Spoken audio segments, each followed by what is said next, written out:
মুখ থেকে, ঠিক কিনা? আজকে মাথায় টুপি দিয়ে দাড়ি দিয়ে বন্ড মাজার পূজারীরা আজকে যে পুরস্কার ঘোষণা করছো মিজান আজহারের লাশ এনে দিতে পারলে আমরা জানলাম তোমরাই হলো আবু জেহেলের উত্তরসূরি। আবু জেহেলের ভাষায় যারা কথা বলে তারা হলো নব্য আবু জেহেল। বাংলার জমিন আর আবু জেহেলের ঠিকানা হবে না, জালেমের ঠিকানা হবে না। এই দেশটা হলো শাহজালালের দেশ, এই দেশ হলো শাহপরানের দেশ, এই দেশ হলো আল্লামা সাঈদীর দেশ। এই জমিন আল্লামা সাঈদী সাহেব আসছিলেন, অনেকবার কথা বলেছিলেন। সেই জমিন থেকে আমরা জানিয়ে দিতে চাই আল্লামা সাঈদীর রক্ত জড়া এই জমিনে মুনাফিকি আর চলবে না, ঠিক কিনা? আমরা জানি যারা জালেমের সাথে আতাত করে তাদের পরিণতি কি হয়। যারা আমাদেরকে মামলা হামলা জেল জরিমানা নির্যাতন করে দেশ থেকে বিদায় করতে চাইছিল, আমরা হাজারো নির্যাতন সহ্য করে দেশে ছিলাম, জেলখানায় ছিলাম, মামলায় ছিলাম, হামলায় ছিলাম, কিন্তু তোমরা যারা নির্যাতন করেছো একজনও দেশে থাকতে পারো না। আল্লাহ তোমাদেরকে দেশ ছাড়া করে দিলেন, ঠিক কিনা? ধরা খার, বলেন কার? ধরে ধরে ধরে না ধরলে খোদা। কারণ আমরা আল্লাহর পূজা করি, আল্লাহর গোলামি করি, আমরা ভারতের গোলামি করি না। যারা আল্লাহর গোলামি করে আল্লাহ তাদেরকে গরুর দুধ খাওয়ায়, আমরা গরুর কি খাই বলেন না? আর ভারতরা গরু পূজা করে, তারা গরু গোশত খায় না, গরুর চামড়া দিয়ে কিন্তু জুতা বানায়। যারা গরু পূজা করে আল্লাহ তাদেরকে গরুর মুদ খাওয়ায়। কি খাওয়ায়? এক বোতল পানির মূল্য ভারতে 20 টাকা, এক বোতল মুদের মূল্য ভারতে আমার বন্ধু 70 টাকা। তাদেরকে আল্লাহ মুদ খাওয়ায়, আমাদেরকে দুধ খাওয়ায়, একমাত্র আল্লাহর গোলামি করার কারণে, ঠিক কিনা? আমার বন্ধুগণ, তাহলে ছেলে হোক মেয়ে হোক শুকরিয়া করতে হবে কার? আল্লাহ রাব্বুল আলামিন বলেন মা ইয়াফআলুল্লাহু বিআযাবিকুম ইন শাকারতুম ওয়া আমানতুম। যখনই তোমরা শুকরিয়া আদায় করবা তখনই তোমাদের কোনো আযাব আসবে না। ছেলে হলো দিলেন কে, মেয়ে হলো দিলেন কে, এটা হলো 2 নম্বর দায়িত্ব। 3 নম্বর দায়িত্ব হলো সন্তান দুনিয়া আসার পর আজান দেওয়া। কি দেওয়া? আল্লাহর নবী নিজে আজান দিয়েছিলেন হাসান হোসাইনের কানের মধ্যে। রাসূল করিম সাল্লাল্লাহু আলাইহি ওয়াসাল্লাম আজান দিয়েছিলেন। আবু দাউদ শরীফের 5105 নম্বর হাদিস। নবী যদি আজান দিতে পারে আমরা আজান দিতে পারবো কিনা? আজান দিয়ে জানিয়ে দিতে হবে জমিন যেটাতে আসছো সেটার মালিক কে? এটার মালিক ভারত নয়, এটার মালিক কোনো জালেম নয়, কোনো বাবা নয়। এক সময় 17 বছর এই বাংলার জমিনকে নিজের বাবার জমিন বানাইয়া ছিল, ঠিক কিনা? নিজের বাপকে জোর করে জাতির বাপ বানাইয়া দিয়েছিল। আমরা কিন্তু ডাকতে চাই নাই, না ডাকলে মামলা হবে, সেই বই অনেকে ডেকেছেন। কিন্তু 5ই আগস্টের পরে জোর করে যারা বাপ ডাকালো সেই বাবার মাথার উপর পেশাব করে দিয়েছে। কারণ খুশিতে ডাকি নাই, জোর করে ডাকাইছো, ঠিক কিনা?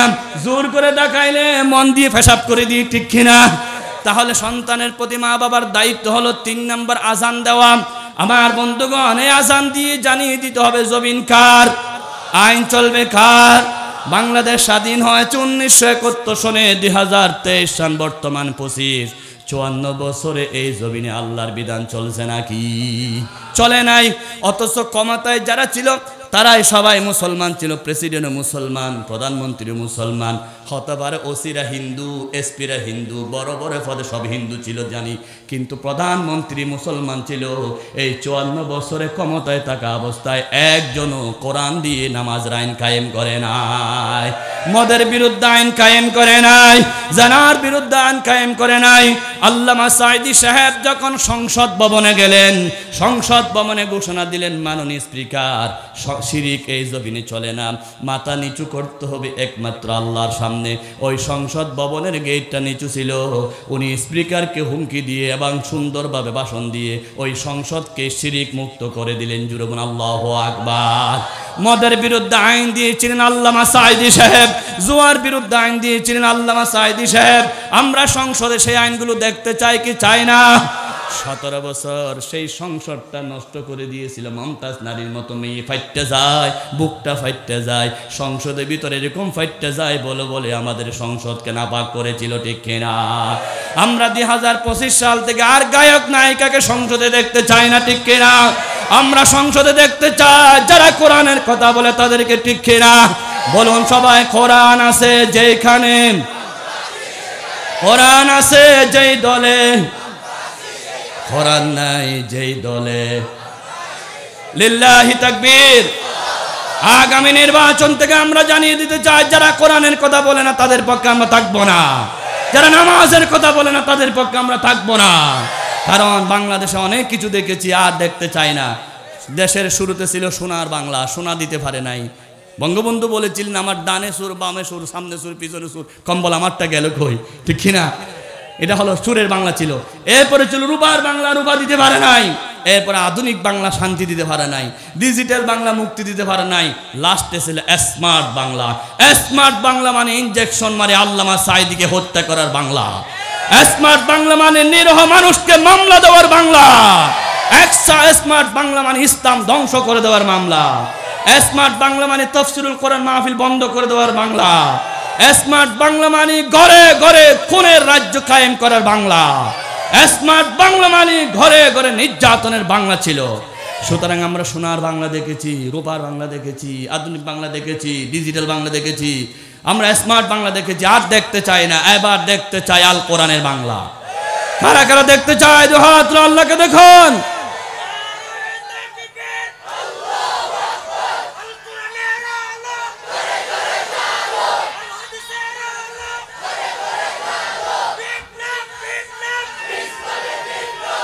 আমার বন্ধুগণ, তাহলে এক নম্বর দায়িত্ব কি বলেছি? দোয়া করা, ভালো পাত্রী নির্বাচন করা। 2 নম্বর দায়িত্ব শুকরিয়া আদায় করা। 3 নম্বর দায়িত্ব আজান দেওয়া। 4 নম্বর হচ্ছে তাহনিক করা।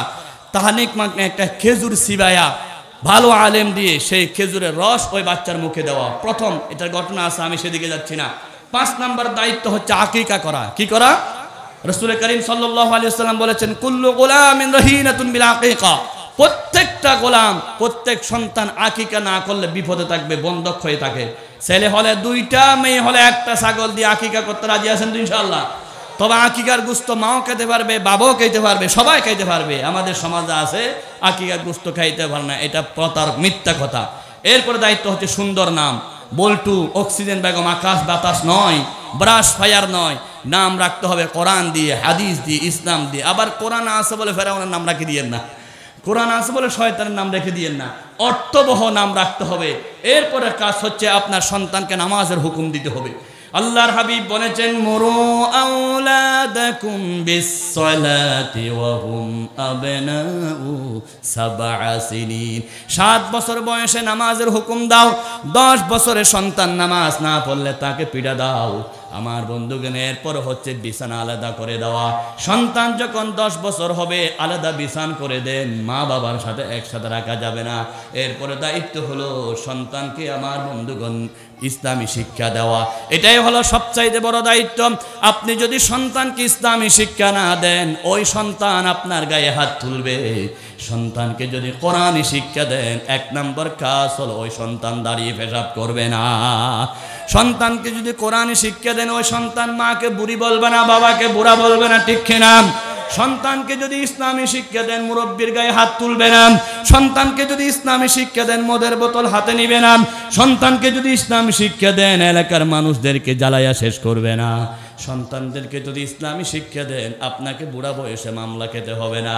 সন্তানকে যদি ইসলামী শিক্ষা দেন, তাহলে এই সন্তান আপনাকে বৃদ্ধাশ্রমে দিবে না। সন্তানকে যদি ইসলামী শিক্ষা দেন, এই সন্তান আপনার গায়ে হাত তুলবে না। সন্তানকে যদি ইসলামী শিক্ষা দেন, এই সন্তান ব্যাংক ডাকাতি করবে না। সন্তানকে যদি ইসলামী শিক্ষা দেন, এই সন্তান বিদেশে ভারী করবে না। সন্তানকে যদি ইসলামী শিক্ষা দেন, এই সন্তান জিনিসপত্রের দাম বাড়ানোর জন্য সিন্ডিকেট করবে না। সন্তানকে যদি ইসলামী শিক্ষা দেন, শেয়ার বাজার লুট করবে না। সন্তানকে যদি ইসলামী শিক্ষা দেন, দেশের মধ্যে জুলুম নির্যাতন করবে না। সন্তানকে যদি ইসলামী শিক্ষা দেন, এই সন্তান জালেমের দলের কর্মী হবে না, ঠিক কিনা? ইসলামী শিক্ষা দিতে হবে। এরপরে দায়িত্ব হচ্ছে আদব শিক্ষা দেওয়া। রাসূল করিম সাল্লাল্লাহু আলাইহি ওয়াসাল্লাম বলেছেন, আদ্দিবু আওলাদাকুম, 3 বার বলেছেন। এরপরে দায়িত্ব হলো সন্তানকে, আমার বন্ধুগণ, সাঁতার শিখাতে হবে, ড্রাইভিং শিখাতে হবে, তীর চালানো শিখাতে হবে। এটা অনেক ব্যাখ্যা সহকারে জানতে হবে, আমি সঙ্গে বলি। এরপর দায়িত্ব হলো সন্তানকে বিবাহ করা। আল্লাহ রাব্বুল আলামিন বলেন ফানকিহু মা তাবা লাকুম মিনান নিসা।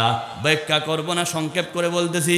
এরপরে দায়িত্ব হলো সন্তানের মিরাস যথাযথভাবে আদায় করা। আল্লাহ বলেন ইউসিকুমুল্লাহু ফি আওলাদিকুম লিযযাকারি মিসলু হাযিল উনসায়াইন। এই 12টি দায়িত্ব হলো মা বাবার। মা বাপ যদি এই দায়িত্বগুলো পালন না করে বুড়া বয়সে মা বাপকে কষ্ট পেতে হবে। এবার সন্তান যখন এইবার দায়িত্বগুলো পালন করলেন, সন্তানের উপর দায়িত্ব হয়ে গেল, মা বাবার সাথে গরম কথা বলা যাবে না, মাকে বুড়ি বলা যাবে না, বাপকে বুড়া বলা যাবে না। আল্লাহ রাব্বুল আলামিন বলেন আল্লাহু আখরাজাকুম মিন বুতুনি উম্মাহাতিকুম লা তা'লামু আমি আল্লাহ তোমার মায়ের পেট থেকে তোমাকে বের করেছি এমন সময়, তখন তুমি কিছু জানতে না, সুতরাং মায়ের সাথে বেয়াদবি করা যাবে না। কোরআনুল কারীম পারা নম্বর 26 পৃষ্ঠা নম্বর 2 সূরার নাম আহকাফ আয়াত নম্বর 15 লাইন নম্বর 11 রুকু নম্বর 2 আল্লাহ রাব্বুল আলামিন বলেন ওয়া ওয়াসাইনাল ইনসানা বিওয়ালিদাইহি ইহসানা হামালাতুহু উম্মুহু কুরহান ওয়া ওয়াদাআতুহু কুরহা ওয়া হামলুহু ওয়া ফিসালুহু 30 শাহরা। জুরুন আল্লাহু আকবার। আল্লাহ বলেন মা বাবার সাথে ভালো আচরণ করো, বিশেষ করে তোমার মা। 3টি কারণে তার গুরুত্ব বেশি। 1 নাম্বার 10 মাস তোমার মা তোমাকে পেটে ধারণ করেছে, খাইতে পারে নাই, চলতে পারে নাই, ও আহা করে করে সময় নষ্ট করেছে, বমি করেছে বারবার। একদিনের কষ্ট তুমি 70 বছর সেবা করলেও পরিশোধ করতে পারবে না। 2 নাম্বার তোমার সন্তান তোমাকে মা যেদিন ডেলিভারি করেছিল সেদিন আত্মীয় স্বজন থেকে বিদায় নিয়ে রক্তের বন্যা ভাসিয়ে দিয়েছিল। আগের যুগের কত মহিলারা ডেলিভারির দিন মারা গিয়েছিল। ডেলিভারির এক এক ব্যথা আকাশ কাঁদে বাতাস কাঁদে। বিজ্ঞানীরা বলেন 20টি হাড্ডি ভেঙে গেলে যে ব্যথার পরিমাণ হয় তা হলো 47%, কিন্তু ডেলিভারির দিন মায়ের ব্যথা হয় 57 ইউনিট। মা যন্ত্রণা অস্থির হয়ে যায়। ও মা কার কষ্ট দিও না। 3 নম্বর হলো তোমার মা তোমাকে যে বুকের তাজা দুধ খাওয়াইয়ে তিলে তিলে বড় করেছে, 2.5 বছর পর্যন্ত যেই মা দুধ পান করিয়েছে, তুমি যদি বুকের চামড়া দিয়ে জুতা সিলাইয়া দাও মায়ের এক পোড়া দুধের গুণ পরিশোধ করতে পারবে না। মায়ের একেবারে দুধের দাম কাটিয়া গায়ের ছাম, পাপোশ বানাইলে ও ঋণের বোঝা সুদ হবে না মা, এমন দরদি ববে কেউ হবে না আমার মা। আল্লাহ রাসূল যখন এই মাসের মধ্যে মেরাজে গেলেন, নবীজি বলেছেন বুখারী শরীফের হাদিস পারা নম্বর 25 খণ্ড নম্বর 2, আল্লাহর হাবিব বলেছেন ইত্তলাতু ফিল জান্নাহ ফারাইতু আকসারা আহলিহা আল ফুকারা। আমি যখন মেরাজ শরীফ গেলাম, জান্নাতে গেলাম, অধিকাংশ গরিবদেরকে আমি জান্নাতে দেখতে পেলাম। সেখানে কোরআন তেলাওয়াত শুনতে পেলাম। একজন সাহাবীর জিজ্ঞাসা করলাম জিব্রাইলকে, ও জিব্রাইল উনি কে এখানে জান্নাতে কোরআন তেলাওয়াত করে? জিব্রাইল বলো এটা আপনার সাহাবীর মধ্যে একজন, তার নাম হলো হারেসা ইবনে নুরমান। নবীজি এসে হারেসাকে জিজ্ঞাসা করলেন, হারেসা রে এমন কি আমল করো আমি জান্নাতে তোমার কোরআন তেলাওয়াত শুনেছি? হারেসা বললেন হুজুর আমার আমল সব আপনি জানেন, তবে আমি গোপন আমল হলো রাতে তাড়াতাড়ি ঘুমায়ে যাই, রাতে তাড়াতাড়ি ঘুম থেকে উঠে আমি মায়ের মাথা মেসেজ করি, মায়ের পাশ চিপে দিই, আমার মায়ের সেবা করি, মা যখন যেটা চায় সেটা দিই, আমার আম্মা খুশি হয়ে আমার জন্য দোয়া করে। আল্লাহ রাব্বুল আলামিন ওই মায়ের দোয়ার বদৌলতে সন্তান দুনিয়ায় থাকতে জান্নাতে কোরআনের আওয়াজ চালায়। আল্লাহু আকবার, জোরে আল্লাহু আকবার। মায়ের দোয়া লাও হে মুমিন, মায়ের দোয়া লাও, বাবার দোয়া লাও হে মুমিন, বাবার দোয়া লাও, বিপদে পড়বে না তুমি যখন যেতাই যাও, মায়ের দোয়া লাও হে মুমিনি, মায়ের দোয়া লাও। সেজন্য আমি বলি আপনারা যখন যেখানে বের হন মা থেকে দোয়া নিয়ে যাবেন। মা যদি মাথায় হাত বোলাইয়া দেয়, গাড়ি যদি অ্যাক্সিডেন্ট হয়, গাড়ির মধ্যে 40 জন মানুষ মারা গেল, আপনার কিছু হবে না যে সন্তানের মাথার উপর মায়ের হাত। 2017 সালে বাংলাদেশের কিছু হাজি মানুষ হজে যাচ্ছে, বাংলাদেশের ঢাকা এয়ারপোর্ট থেকে উঠে উঠে যখন সৌদি আরব গেছে, এয়ারপোর্ট জিদ্দা এয়ারপোর্ট যেতে না যেতে ওনাদের জবান বন্ধ হয়ে গেল। 2 জন দীর্ঘ 30 দিন মক্কা শরীফে ছিল, জবান বন্ধ ছিল। 10 দিন মদিনা শরীফে ছিল, জবান বন্ধ ছিল। 40 দিন পরে হজ করে আসার সময় যখন জিদ্দা এয়ারপোর্টে উঠলেন, জবান খুলে গেল। এবার বন্ধুরা জিজ্ঞাসা করলো, 40 দিন তোমার কোনো আওয়াজ শুনি নাই, 40 দিন জবান বন্ধ ছিল কেন? ওনারা বলতেছে, আমরা মায়ের মনে কষ্ট দিয়েছি, মা হয়তো অভিশাপ দিয়েছেন, মা অভিশাপ দেওয়ার কারণে হজ করতে গেল, জবান বন্ধ হয়ে গেল। আল্লাহ যেন জানিয়ে দিলেন যে সন্তানের উপর মায়ের অভিশাপ, সেই সন্তানের আল্লাহ বায়ক আমি শুনতে চাই না, সেই সন্তানের সালাতু সালাম নবীর দরবারে সালাম শোনা যাবে না। সুতরাং মা বাপকে কষ্ট দিয়ে মুহাদ্দিস হলো, মুফতি হলো, মুফাসসির হলো, কোনো উপকার আসবে না। সেজন্য অনুরোধ জানাই, মা বাপ জিন্দা থাকলে 7টি দায়িত্ব পালন করতে হবে, মা বাপ মারা গেলে 7টি দায়িত্ব পালন করতে হবে। আমার সময় শেষ, সেজন্য আমি 5 মিনিটের মধ্যে আলোচনায় টানতেছি। মা বাপ জিন্দা থাকলে যে 7টি দায়িত্ব পালন করতে হবে, 1 নম্বর হলো আজমাত, মা বাপকে সীমাহীন সম্মান করতে হবে, মায়ের কথার উপর কথা বলা যাবে না। 2 নম্বর হলো মুহাব্বত, মা বাপকে সীমাহীন ভালোবাসতে হবে, অন্তর থেকে ভালোবাসতে হবে। মা বাপকে ভালোবেসে যদি একটা গামছা কিনে দেন, 1 জোড়া জুতা কিনে দেন, সেটাও আল্লাহ রাব্বুল আলামিন আপনার জন্য নাজাতের উসিলা বানায়া দিবেন। কোরআনুল কারীম পারা নম্বর 2 পৃষ্ঠা নম্বর 12, সূরার নাম হলো সূরাতুল বাকারা। আল্লাহ রাব্বুল আলামিন সেই পৃষ্ঠার 13 নম্বর লাইনে বলেন, ইয়াসআলুনাকা মাযা ينفقون قل ما أنفقتم من خير فللوالدين। নবী আপনাকে প্রশ্ন করবে কোন জায়গায় টাকা খরচ করলে আল্লাহ বেশি খুশি হবে। আপনি বলি দেন সবচাইতে বেশি খুশি হবে মা বাবার জন্য টাকা খরচ করলে। যাদের মা বাপ বেঁচে আছে আজকে থেকে খরচ করবেন, শুধু বউয়ের পিছনে নয়, শালার পিছনে নয়, শ্বশুরের পিছনে নয়, মা বাবার জন্য যত টাকা খরচ করবেন সব টাকাগুলো আপনার জন্য আল্লাহর অ্যাকাউন্টে জমা হয়ে যাবে।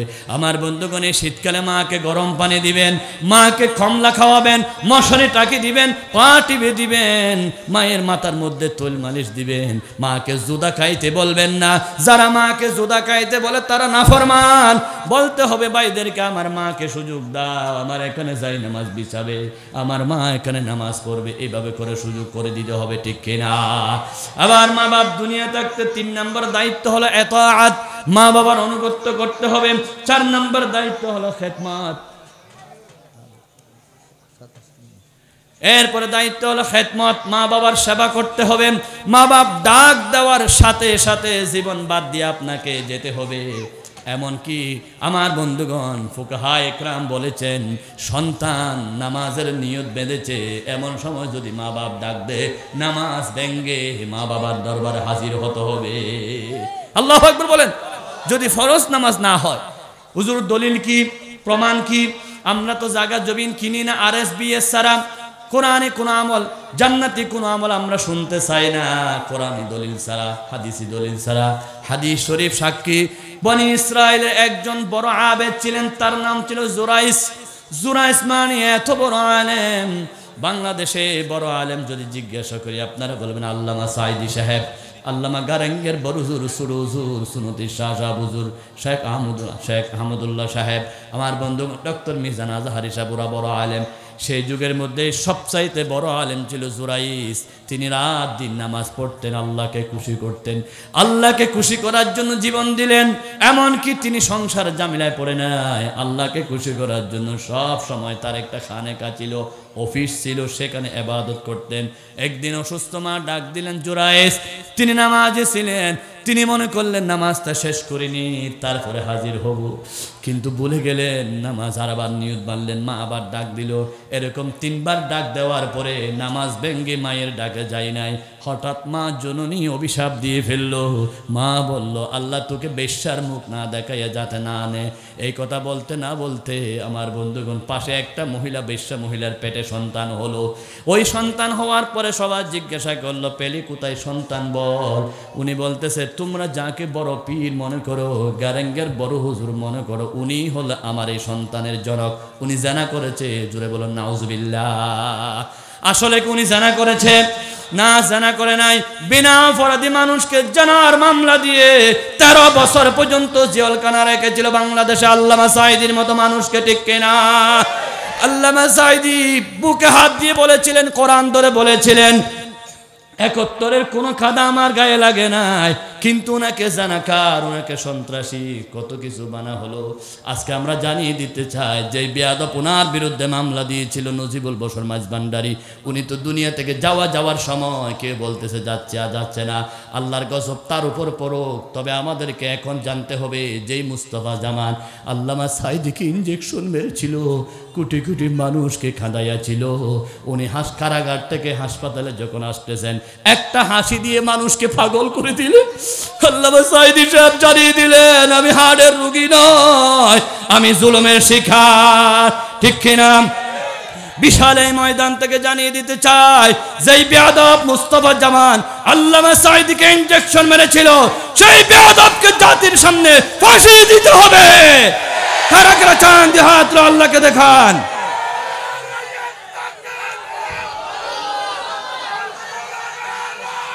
আমার বন্ধুগণ, আমার বন্ধুগণ, বাংলাদেশের 1 লাখ মানুষ মারা গেলে সেই ক্ষতি হতো না আল্লামা সাঈদী মারা যাওয়ার পর যে ক্ষতি হয়েছে, ঠিক কিনা? ওনার মওতটা ছিল সোমবার। তবে সবচাইতে বড় দুঃখের বিষয় রাজনীতি নয়, এটা হচ্ছে ঈমান নীতি। মারা যাওয়ার পরে ওনার জানাজা পর্যন্ত ঢাকার ময়দানে আমাদেরকে পড়তে দেয় নাই।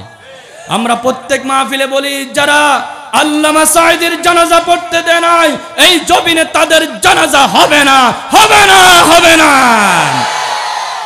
কারণ এই জমিনে কোনো বাতিলের মুনাফিক কাফেরের জানাজা আমরা পড়বো না, ঠিক কিনা?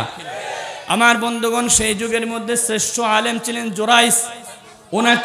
ওনাকে মামলা দিল, জেনার মামলা দিয়ে ওনাকে জেলখানায় ঢুকাইয়ে ফেললেন।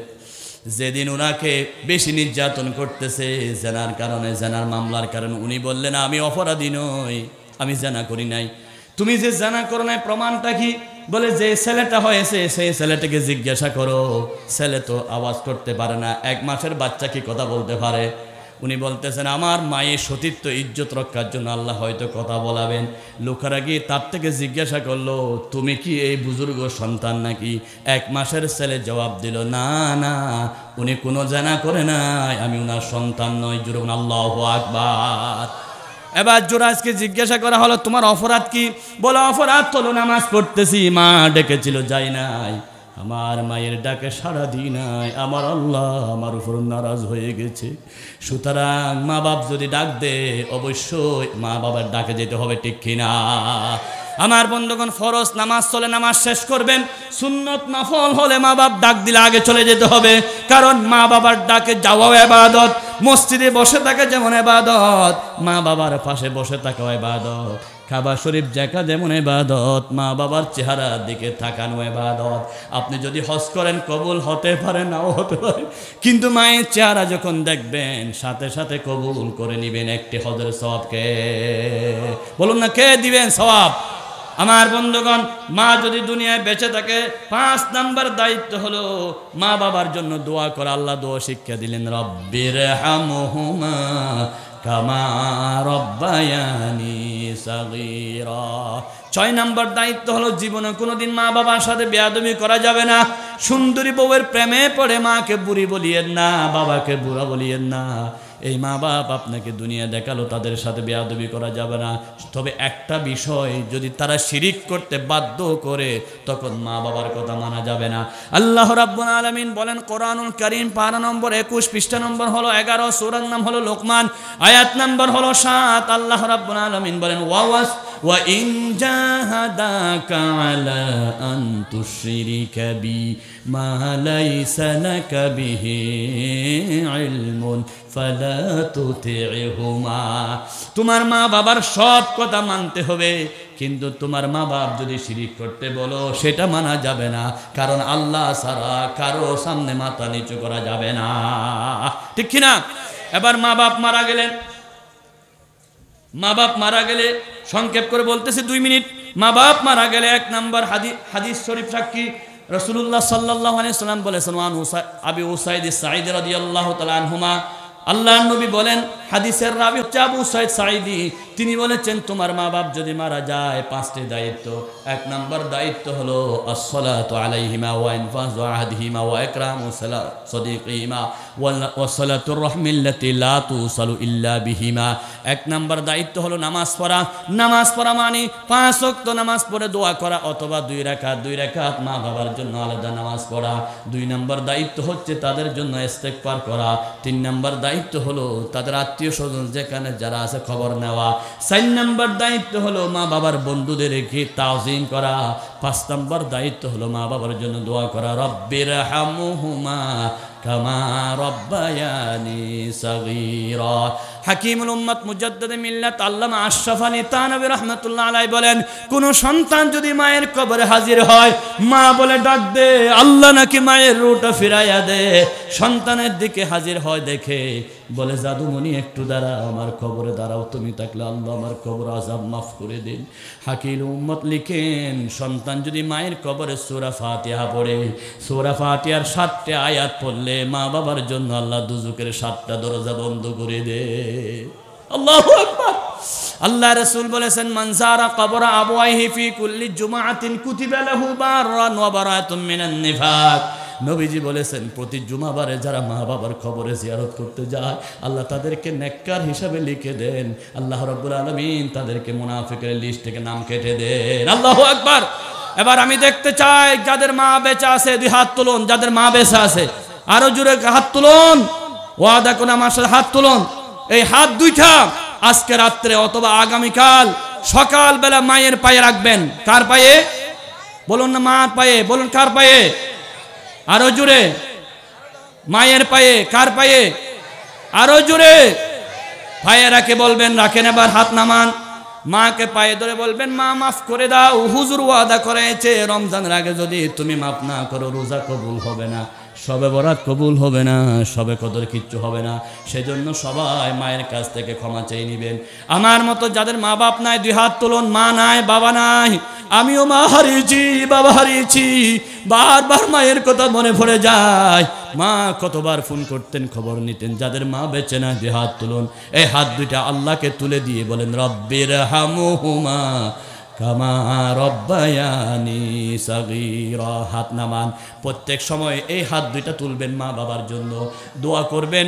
বলবেন, আল্লাহ মাকে সেবা করতে পারি না, অল্প বয়সে হারিয়ে ফেলেছি, মায়েরা শুধু আমাদেরকে দিয়েছেন, আমরা কিছু দিতে পারি নাই। যখনই হাত তুলবেন তখনই মায়ের কথা বলবেন। নবীজি বলেছেন, যেই মোনাজাতে দরুদ শরীফ থাকবে, যেই মোনাজাতে মা বাবার জন্য দোয়া থাকবে, সেই মোনাজাত অবশ্যই কবুল হয়ে যাবে। আসলে বিষয়টা অনেক লম্বা। যে বিষয়টা কর্তৃপক্ষ আমাকে দিয়েছে, কমপক্ষে 2 ঘন্টা থাকা দরকার, কিন্তু কর্তৃপক্ষ আমাকে তারপর মহব্বত করে যা সময় দিয়েছেন, ধন্যবাদ জানাই।